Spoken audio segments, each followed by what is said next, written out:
Constructing your life is about much more than just building a bank account.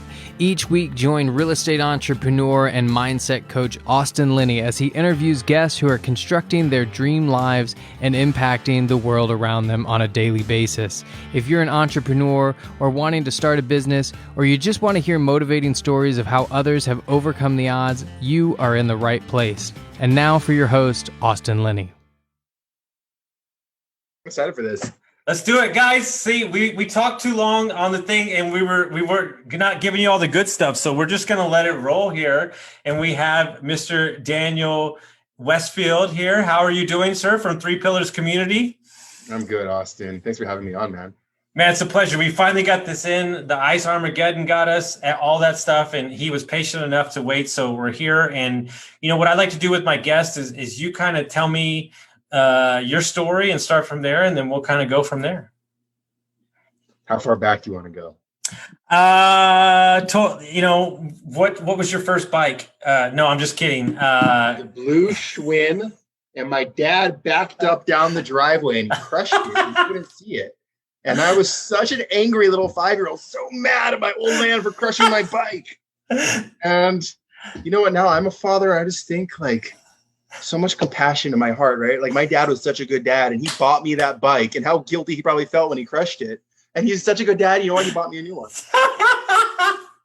Dude, you had a story for it. You're already my favorite guy. I love it.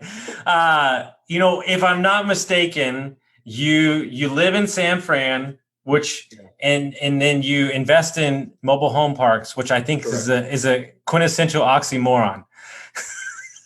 You know, what does Sam Zell say? Everyone else zigs, you got to zag. And when they zag, you got to zig. Yeah, exactly. So yeah, you could, I grew up among coastal elites. You could say that. I grew up in the Bay, in California. I think I never met a Republican until I went to college. Literally, it was that, what's the word? Homogeneous. I remember talking about Republicans in high school, I bet they exist somewhere. I've never met one. That was the world I grew up in. And then I was on the East Coast for college. I went to fancy school. I went to Yale, and I got a law degree, and I got an MBA, and I worked in the corporate world. But I followed my roots back to mobile home parks, which is actually my kind of family background. So my mom was born on a chicken farm in Israel. Okay. And so was my grandfather, was born on a chicken farm in Israel in 1931. And he's still alive. I saw him this past weekend. He's amazing. 90 years old. And he immigrated, took the family to the U.S. in the 60s for opportunity. He wanted to come to America and make a new life and find his fortune. And he worked as a car mechanic, buying wrecked cars and fixing them in his backyard and selling them. And eventually saved enough money to rent a garage. And then he bought a garage, and then he bought a mobile home park 40 years ago. So he was the one who had the vision, Gideon Goldstein. And I grew up around it. I grew up helping him, mow the lawn and paint the fence and do all that stuff at the parks. And, I took this other path to higher education and, fancy names, and eventually found my way back to this asset class, which is, so important socially, right? In terms of providing affordable housing and a really good investment. And we're going to get into all that. And you got my wheels turning. Okay. When you got out of college, where did you start in the business world? So I did not start in the business world. Okay. I started in the international relations world. So the dream job. Nobody knows what it does, but I always wanted to pick that job in college. So I lucked out. I won the lottery. I got hired by the U.S. State Department as a little baby diplomat. And there I was, 21 years old. And I got my diplomatic passport, and I traveled to 25 countries in 1 year as a baby diplomat working on international rule of law. Go to Afghanistan and visiting all of our European allies, and Nigeria, Japan, Mexico, Colombia, you name it. Really amazing job as a fresh out of college. And then I worked on U.S. relations with Europe, working on political and security cooperation with the European Union. And then I said, this isn't for me. I'm an entrepreneur. I want to hustle. And working in government's amazing, right? I represented the United States of America and our interest in the world. I loved it. It's a fascinating job, but in terms of personality, I wanted to hustle. I love that. And God, what a dream job. So you got out, and what was the first thing that you did when you got out of that field? So I got a law degree and I got an MBA. That was what I did right after State Department. And then my first job after that was at a company called McKinsey, which does strategy consulting for big corporations. So I was advising, Fortune 100 executives on strategy questions, helping them solve their tough problems. It was a super cool job. Mm-hmm. Yeah, taught me how to think. Yeah. And then what brought you into the real estate space? I kind of had one of those light bulb moments. I was at McKinsey working, a corporate job. It was consulting. It was a lot of hours. It was high intensity. And I realized, like, who do I want to be when I grow up? Right? Like, who do I really want to be when I'm, 40 or 50 or 60 years old, looking in the mirror? And I realized I wanted to be close to my family, right? Be the best father and husband I can be. And I wanted to leave a legacy, and I wanted to have something tangible impact in the world. And I wanted to be an entrepreneur and kind of build a company according to my values. And I wanted to build long-term wealth. Mm-hmm. I didn't just want a paycheck. I wanted long-term wealth. Mm-hmm. And I looked at all those things and I thought, okay, I need to go do real estate. Like, real estate was the obvious solution to that question. For sure. And what did you, the company is apprised of, is it you and some other gentlemen, owners, partners? We have about 50 employees at this point, but I have one co-founder. Okay. His name is Yoel Kelman. He's my wife's brother.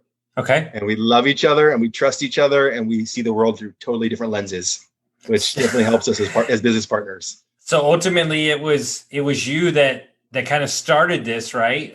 There wasn't with 50 Yoel, employees. With Yoel. We were both going through kind of career transitions at the same time. He had a tech company. He sold it. He's trying to figure out what's next. And he is the most ethical person I know. Okay. He is so driven by his values. And he said, whatever I do next, I want to make sure it's creating something positive in the world and helping heal the world, make the world a better place. And how many units do you own currently within the company? Of course, a little over 3,000. I always lose track. Okay. And was that the first avenue into real estate for you? Was a mobile home park, or did y'all buy other assets first? So when I was in law school, Yoel and I bought a little triplex and renovated it ourselves, paint and drywall and all that stuff, and did good. And we bought another one up the block. So we had partnered on those two deals, and we saw the power of passive cash flow. And and we also both come from, immigrant families that came to the US with nothing and ended up building wealth by owning real estate. So that was kind of always in the back of our minds. And what was the first deal that you bought in the mobile home park space? How big was that? Funny you should ask. Brighton Court Mobile Home Park in Horseheads, New York. $100,000, 20 units. Check my math. I think that's $5,000 a door. That included not just the lot, but also the home, because it's all park-owned home. So $5,000 a door for 20 dwelling units in Horseheads, New York. That was a turnaround of a turnaround of a turnaround. I mean, that was a park where, like, the prior owner was basically, picture a trailer park slumlord who does everything wrong and then, like, make it 10 times worse. And that was this guy. Yeah. Like, didn't pay the property tax, didn't pay the bills, didn't repair anything. And his residents were good people who were just low income and living in squalor because no one paved the roads or, plowed the snow or fixed their heater. So they were like, God, you must have looked like a dude with your shirt off riding in on the biggest white horse. They probably thought you were the cat's pajamas. Yeah, it felt really good. We had a barbecue for the residents when we showed up, and we met them. We had a cookout and we met them all and said, hey, we're going to pave your roads. And they were like, thank you. I heard something the other day, and it's very simply said, but it's very important to me. And it seems like that's the way you live too. A lot of people get into look, don't get me wrong. Like, I'm all about real estate and I'm all about creating wealth and freedom for yourself. But understand that you're also take the pride of being a landlord, whether that's an Airbnb landlord or a single family or a multifamily or a trailer park or an RV, and understand that you have a responsibility as a landlord to give a shit. And it's like, we lose sight that there's people on the other end of this thing. And by creating a space for them to raise their kids and feel safe and all that stuff, they're going to stay and they're going to talk good about you and they're going to bring other good people in your community. And I think we as entrepreneurs and real estate investors sometimes lose sight that there's people on the end of this thing. Yeah. Yeah. I mean, that's our whole business. Yeah. Right. That's what we're trying to manifest in the world. And I believe that if you treat people right and you live by your values, the money will come, right? The money will take care of itself. For sure. And so we started the company with a 2-part mission, right? And both of these things are essential to who we are. The first part is to deliver safe, reliable housing to our residents. So that's the resident mission. And the second piece is safe, reliable returns to our investors. And for us to consider ourselves a success, we need to do both of those things.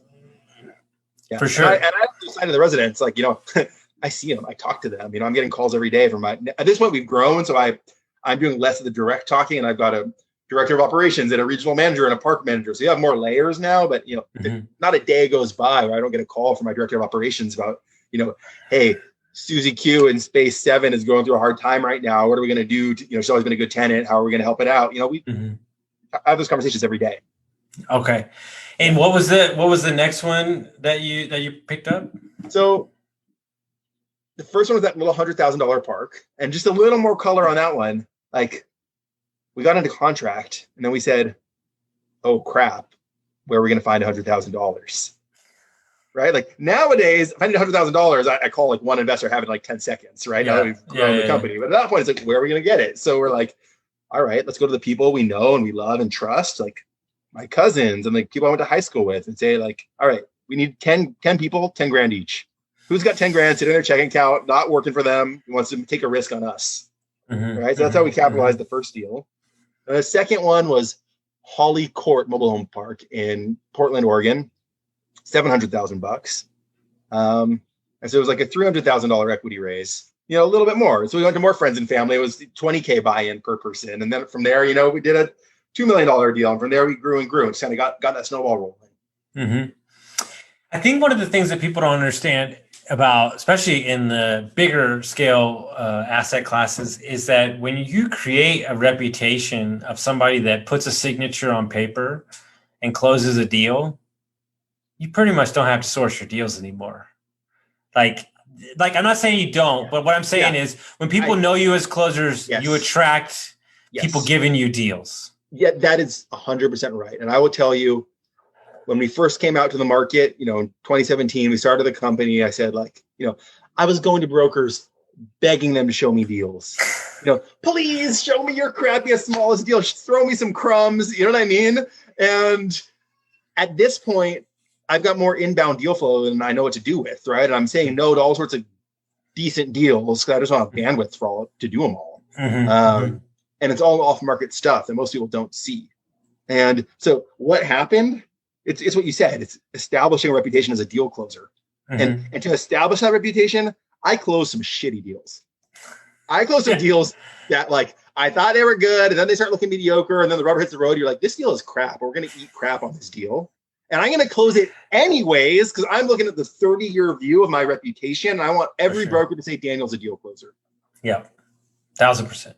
Yeah. And when one of the things I'm reading about, especially in the one I was talking about, the Nomad Capitalist, is he's talking about that if anybody learned their lesson from 2008 is that you can't have all your eggs in one basket. And diversification of parks or assets or multiple assets. That's why people love multifamily. They love RV parks. They love, because hey, if 5 tenants don't pay, we're good over there overall on the bills. And I think that's one of the things.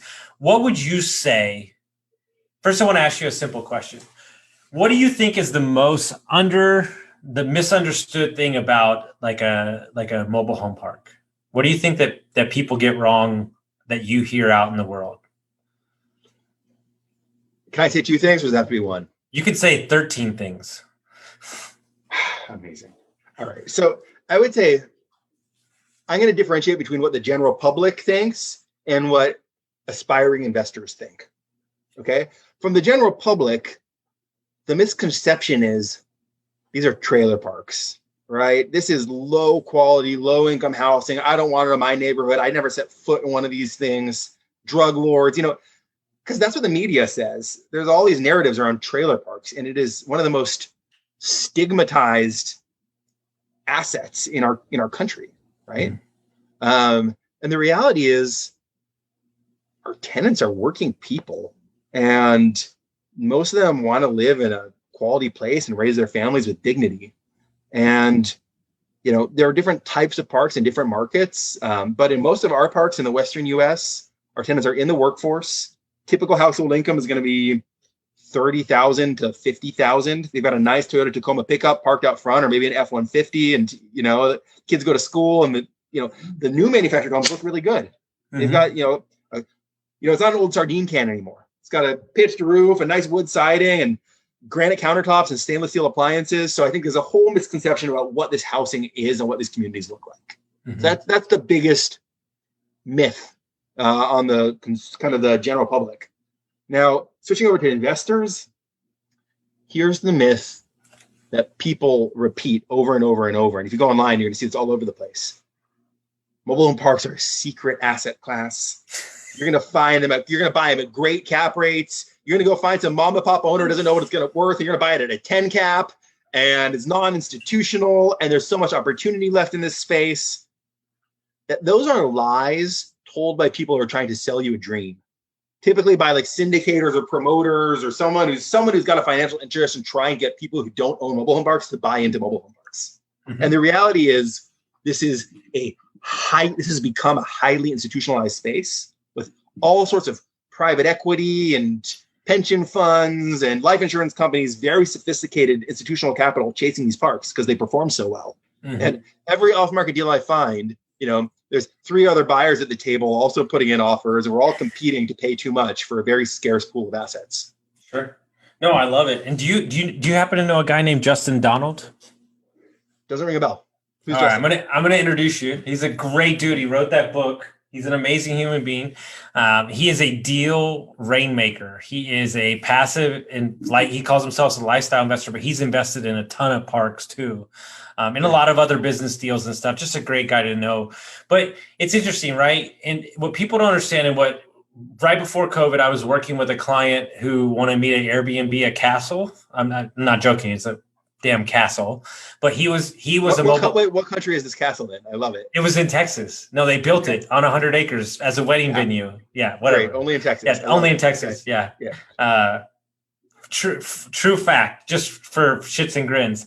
Do you know there's more tigers in Texas than there are in the whole continent of Africa? I heard some stat like it's so whatever. I digress. Texas is its own place, but what he opened my. I mean, when I say he opened my eyes, blew my mind out of my body, because he was going to do 150 slots for mobile home park. And so, what people don't understand, and I'm going to ask you what y'all do. There's people that rent out the space, and then there's people that have the home and then rent out the home. So could you walk our listeners through the different dynamics, and which one do y'all choose to do as a company? Yeah. Great question, man. Did you do your homework on this and prepare these questions, or did you just these are on the freestyle. Yeah. I love it. So for the benefit of listeners who might not know anything about a mobile home park, traditionally the basic economics of the business is we as the park owner own the land and the underlying infrastructure, and the resident owns their own home. And they're a homeowner, but they pay us lot rent every month for the right to put their home on our lot. And what that creates is a really affordable form of home ownership, right? Where they don't have to buy the land underneath; they just own a home, and so it's affordable. That is our model. That's the model we love. And the reason we love it is our tenants stay really long term. Our typical tenancy is longer than 12 years because the tenants are homeowners. They're invested in the community. They've got home equity. And if they were to stop paying during COVID, for example, or in 08, 09, if they stop paying, they've got skin in the game. They've got something to lose, right? They're going to have to leave their home or sell their home or have their home repossessed if they don't pay for the lot rent. So our tenants are really bought in, and we have super consistent rent collections. Even during COVID, we're at 96% rent collections. So what you're alluding to is there are some operators who figured out if we as the park owner own the land and we own the home on top of it, we can rent it out and make more money, right? Because maybe lot rent alone is $400, but if I rent out the home and the lot, I can rent it for $800 or $1,000. And that's true. You can make more money that way, more cash flow. But in my view, the cash flow is not as durable. It's not as consistent, because at that point, you're basically operating a horizontal apartment building. Your tenants don't have skin in the game. They're not homeowners. They're not bought in. So you have higher turnover. And during an economic event like COVID, you're going to have more collections issues. So I'm going to ask a development question that I've always worried. Two questions. You might not have the answer. You might have the answer. I don't even know. But one of the things that makes me particularly intrigued about a mobile home park or RV park per se is that technically the infrastructure that you need to operate the piece of land is minimal. Maybe, some roads. No, but just hear me out. You're not building a structure. That's so right. What I'm saying is if 5 years or 10 years or 12 years down the road, a developer came in and wanted to build homes on it, he wouldn't have to tear down as much stuff. So is that a benefit when it comes to something like that? If you were looking to get out in 15, 10 years, maybe I'm just overthinking the whole thing, but. No, you're not overthinking. So the concept of what you're discussing is covered land play. That's a word you hear sometimes, saying if you want to buy land and land bank it, you want to be a land investor because you think it's going to, go up in value 20 years from now and you can build a hotel there 20 years from now or a big apartment building. You want some cash flow in the short term. So you could run it as a parking lot, or maybe you could run it as an RV park. Like you're saying, you'd have kind of minimal capital investment to put in some plumbing and some electric lines, and then you can get cash flow from RVs. So I agree with you for RV parks. Can an RV park go in a floodplain or no? Yes. Okay. Yes, I haven't been lying to people for 5 years. Yes. Okay. Yes. That's a play then. Yeah. That is for floodplain land. Absolutely. RV parks are a great use because if you see the floodwaters rising, guess what? You put your key in the ignition and you move it out of the way. Yes. Right? So that's a great use. Now I will just say though, I do not think of mobile home parks as a covered land play. When I'm talking about a single wide or a double wide, and this gets back to the misconception about what a mobile home is, right? Yes. We're not talking about trailers anymore, right? It's not your grandma's trailer with, a hillbilly sitting out front. Like we're building high quality communities that look like a subdivision, nice asphalt roads, concrete sidewalks, put in a nice double wide home. Like I said, granite countertops, stainless steel appliances. That thing might sell for in Austin $120,000. In some other markets, more than that. So it's building a nice community, and the residents have home equity. And 10 years from down the road, I don't want to say, "Hey, we're shutting down the park, and you got to move this thing." That to me is the right way to do business. No, it's great because I think I'm about to set you off on a tangent, and I'm very excited because I've been saving this because I can tell where your heart. I'm waiting for it. Austin. I can tell where your heart lies because our heart lies in the same place, and. The reason that we're starting this construction company that I mentioned at the beginning is because I am fucking sick and tired of the prices in America going through the fucking roof and people are still making the same amount of money. Rent's going up. People in Austin are paying $200K over asking, no contingencies, all this fucking bullshit. And middle America, restaurant workers, nurses, these people are being priced out of communities, and it's not okay. And so one of the reasons that we started this construction company is because we can keep pricing affordable, and we're going to go build, subdivisions in Kansas, and in Kansas City and Texas and bigger cities and stuff like that. And so I'm sure that why you're so passionate about it is you get very frustrated when people lump this asset class, this affordable housing, into this broad spectrum of bullshit and treating people like they're not any better. It's not okay, dude. Everybody, because they choose to live on less. Look, I heard a story a while back. Person paid $2,000 a month for an apartment downtown in Austin, which isn't crazy. Nothing about that scares me, but paid $800 a month for a parking spot. Like, fucking sell your car. Like, what are we doing here? And so for me, I choose to, I know that I would rather raise my family where we can travel or we can do things and my whole cost isn't tied up in this asset. And so that's why I'm so passionate about creating this affordable housing in America, which I think personally, if you look at the the dynamics and where we're going, that's probably going to be the most focused thing over the next 50 to 60 years. Wouldn't you agree, from the numbers that you're seeing and just general out there? Yeah. Yeah. I mean, our hearts are in the same place, and I think our business strategy is also in the same place. Mm-hmm. Yeah. I feel you. So, I mean, if you look at the demographic trends in America, the rich are getting richer and the poor are getting poorer. Mm-hmm. Mm-hmm. That is a fact. You can like it or not. You can complain about it. You can talk about, policy interventions, but there are a lot of people who are struggling, and I see that number rising as we automate away more jobs and kind of the society continues to change. So we see massive opportunity to serve working people, kind of middle income and lower income.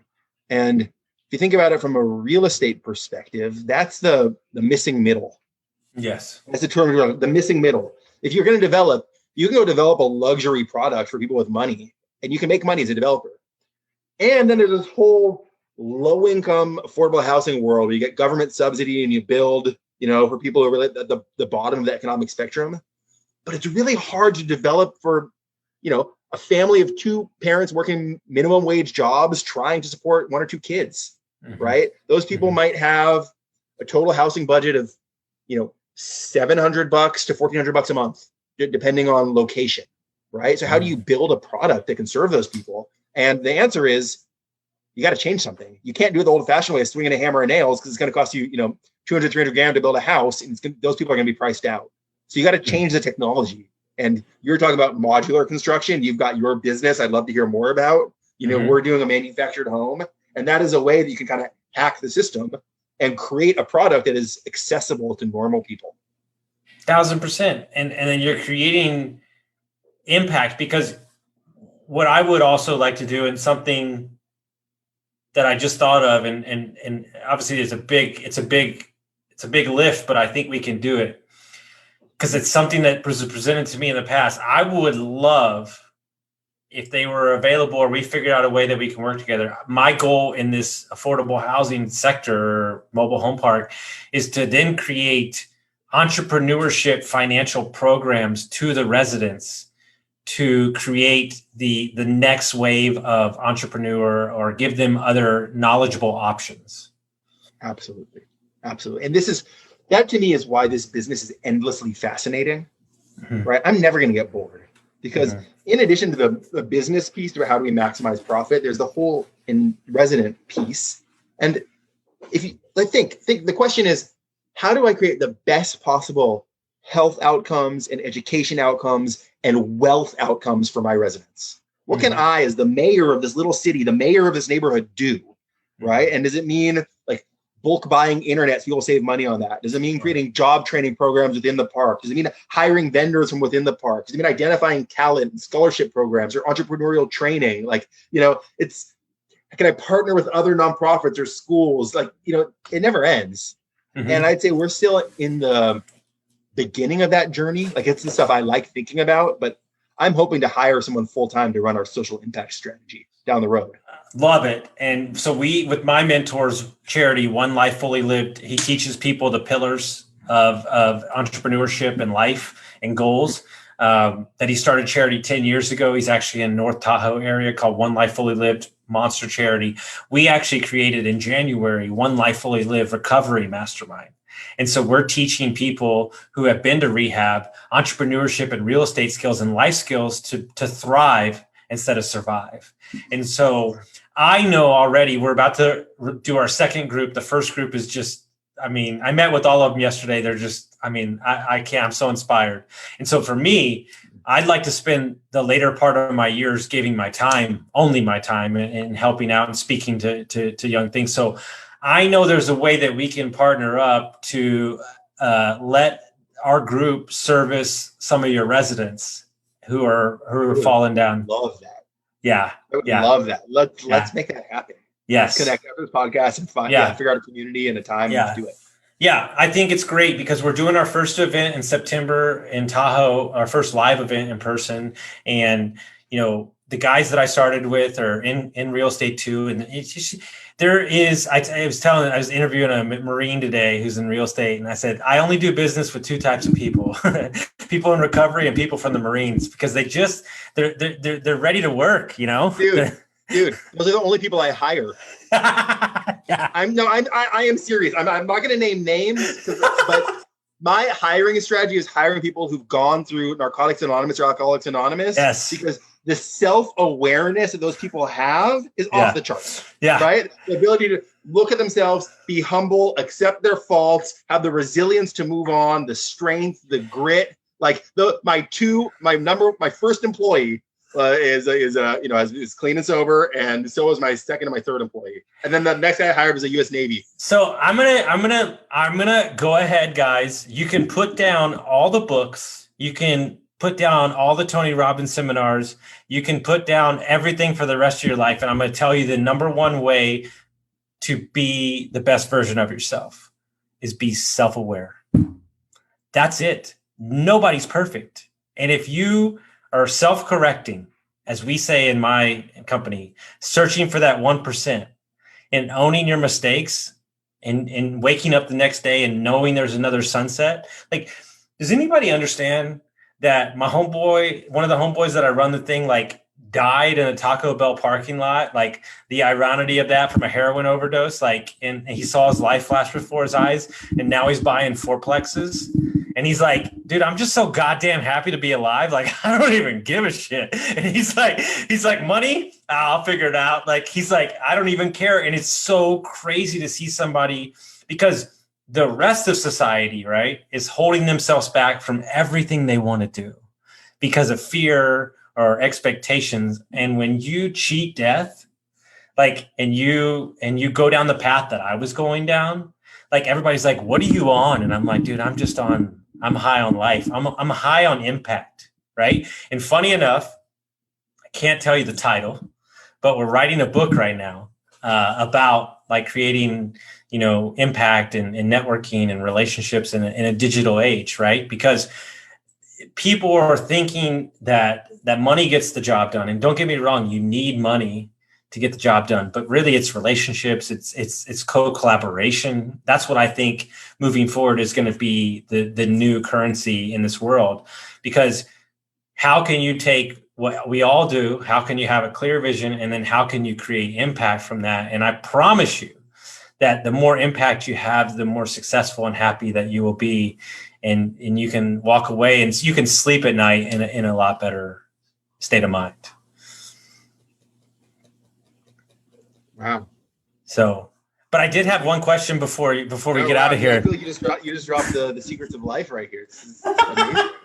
I did. You asked me what my shtick was. I just gave it to you right there. So I do have one question for you that I've been holding on to.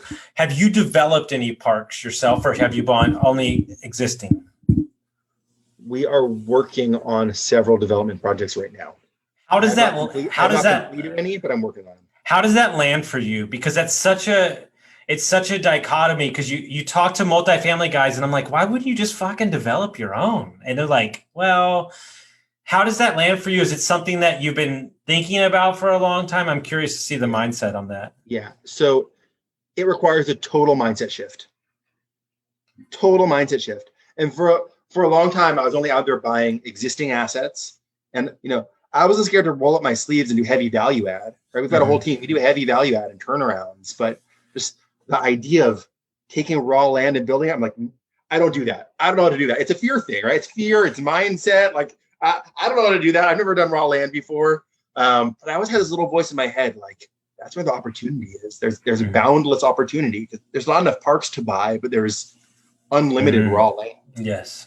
And so really it was two things that got us into development. One is economic factors. There's like pricing change. The pricing to buy existing parks went up and up and up to the point where it actually makes a lot of economic sense to build new ones. And then the second thing was mindset, realizing, okay, I'm not a developer, but you got to start somewhere. You got to try it and stub your toes and take a chance and do a deal and, learn from your mistakes.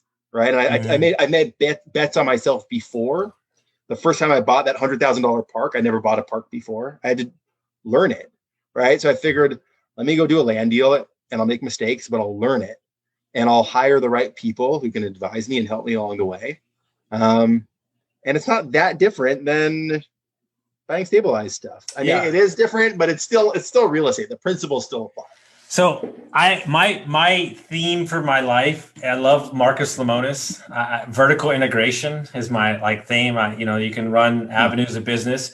I almost think there's a scenario where you could be the builder and developer, and you could sell the property as a consultant for your company. Could be the consultant for new people that want to get in the space, and then you sell it to them on owner finance.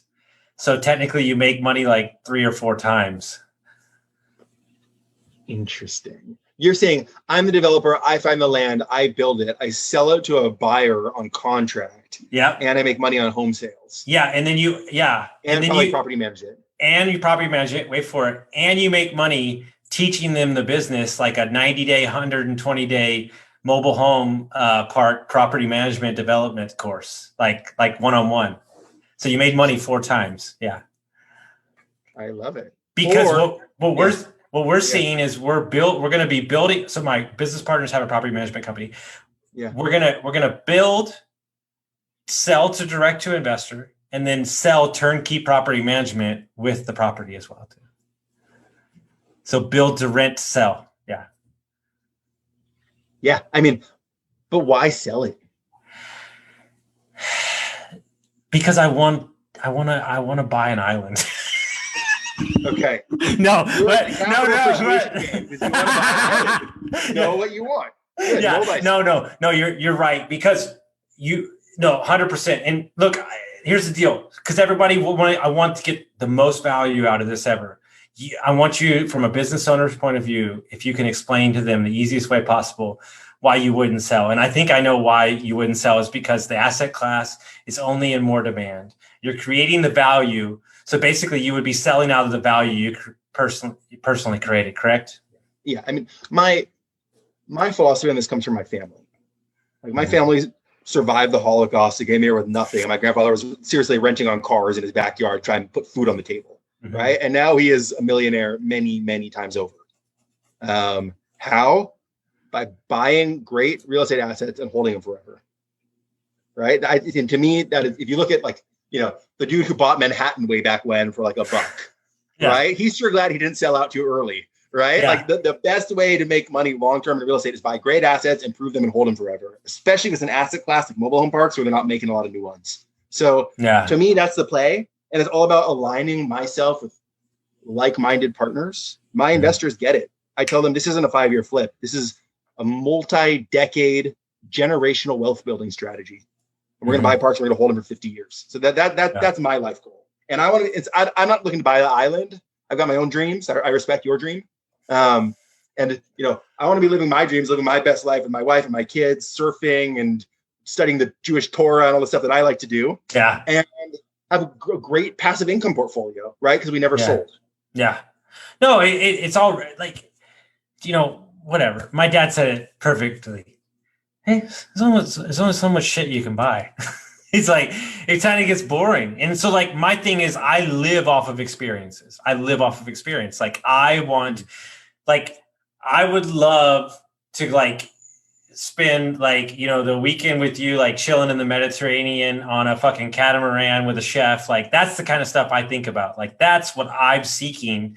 And maybe other people are seeking Lamborghinis and shit like that. That doesn't do anything for me. Like I want physical experiences with human beings in a cool environment to say, damn, that was awesome. And then impact people first, right? Impact over everything. So if people want to find out more about your company and what you do, how would they do that? 3pillarcommunities.com. 3 is spelled out, pillarcommunities.com.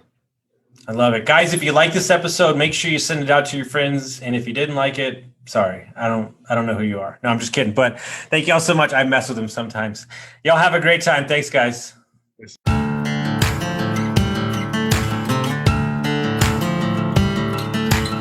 Thank you for listening to Construct Your Life with Austin Linney. If you enjoyed this episode, be sure to rate, review, subscribe, and pay it forward by sharing with a friend. Most importantly, take this opportunity to start constructing your life by taking immediate action on what you learned.